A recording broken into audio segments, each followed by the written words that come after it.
PM Modi ने मन की बात में शहडोल का जिक्र किया और पीएम ने कहा कि विचारपुर गांव एक प्रेरणा बन गया है। ये फुटबॉल खिलाड़ियों का हब है। कई खिलाड़ी जर्मनी जाकर ट्रेनिंग लेंगे और जो कि प्रदेश के लिए गर्व की बात है।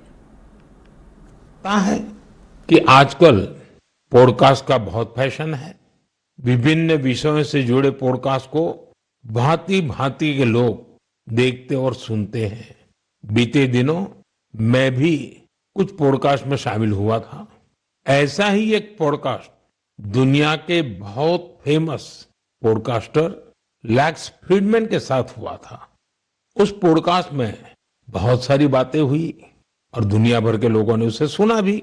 और जब पॉडकास्ट पर बात हो रही तो बातों बातों में ऐसे ही मैंने एक विषय उठाया था। जर्मनी के एक खिलाड़ी ने उस पॉडकास्ट को सुना और उसका ध्यान मैंने उसमें जो बात बताई थी उस पर केंद्रित हो गया। उन्होंने उस टॉपिक से इतना कनेक्ट किया कि पहले उन्होंने उस टॉपिक पर रिसर्च की और फिर जर्मनी में भारतीय दूतावास से संपर्क किया और उन्होंने चिट्ठी लिखकर बताया कि वो उस विषय को लेकर भारत से जुड़ना चाहते हैं।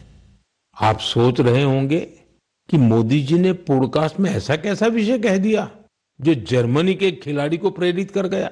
ये कौन सा विषय था? मैं आपको याद कराता हूं। मैंने पॉडकास्ट में बातों बातों में मध्य प्रदेश के शहडोल के फुटबॉल के क्रेज से जुड़ा एक गांव का वर्णन किया था। दरअसल 2 साल पहले मैं शहडोल गया था। वहां के फुटबॉल प्लेयर से मिला था। पॉडकास्ट के दौरान एक सवाल के उत्तर में मैंने शहडोल के फुटबॉल खिलाड़ियों का भी जिक्र किया था। यही बात जर्मनी के फुटबॉल खिलाड़ी और कोच डिटमार बायर्सडॉर्फर ने भी सुनी। शहडोल के युवा फुटबॉल खिलाड़ियों की लाइफ जर्नी ने उन्हें बहुत प्रभावित और प्रेरित किया। सही में किसी ने कल्पना भी नहीं की थी कि वहां के प्रतिभाशाली फुटबॉल खिलाड़ी दूसरे देशों का ध्यान अपनी ओर आकर्षित करेंगे। अब जर्मनी के इस कोच ने शहडोल के कुछ खिलाड़ियों को जर्मनी की एक एकेडमी में ट्रेनिंग देने की पेशकश की है। इसके बाद मध्य प्रदेश की सरकार ने भी उनसे संपर्क किया है। जल्द ही शहडोल के हमारे कुछ युवा साथी ट्रेनिंग कोर्स के लिए जर्मनी जाएंगे।